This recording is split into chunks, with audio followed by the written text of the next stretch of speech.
Right now, I'm measuring out 40 grams of sodium acetate to make some hot ice.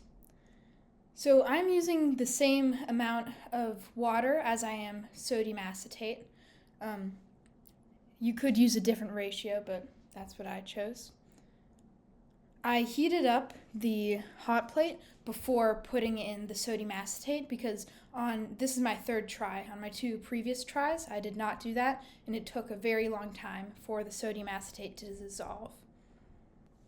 If you don't have any sodium acetate at your house, you could make it by mixing some vinegar and baking soda and then dry it out until it becomes a powder.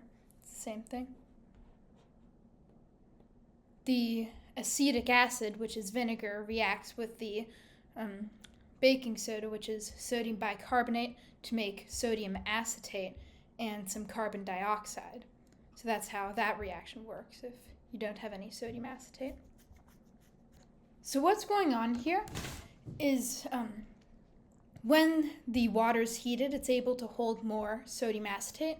So when you put in the sodium acetate and then cool the solution down, it becomes supersaturated. So it is holding more sodium acetate than it's supposed to. It can't freeze though because there's no crystal touching it. So when a crystal of sodium acetate does touch it, then the solution is able to freeze into sodium acetate trihydrate. Right now I am just getting out all the particulates so that it doesn't crystallize when I don't want it to.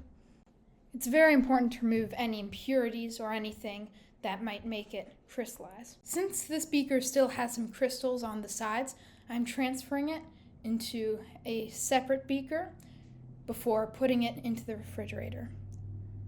So you can see the solution crystallizing after I took it out of the refrigerator. It was much slower than I expected to crystallize. Also, it crystallized on its own without having to be exposed to a crystal, which surprised me. It's an exothermic reaction, so it releases heat, and that's why you can see some condensation. That's why it's called hot ice. So this is my first attempt. As you can see, I didn't really heat it up before putting in the sodium acetate, and I also used much more sodium acetate, which is another part of why it took a long time to dissolve, and it also crystallized in the refrigerator before I was expecting it to. So we put it into the refrigerator liquid and it came out solid. So I've been using sodium acetate anhydrous to do this, not sodium acetate trihydrate, which you would probably need a different ratio for to make a supersaturated solution. So the substance that we end up with after the solution crystallizes is sodium acetate trihydrate, which has some water in its structure. You can see here I'm putting in the last of the sodium acetate and then taking out the stir bar. But on this attempt, it did freeze. So that's hot ice. Thanks for watching my video.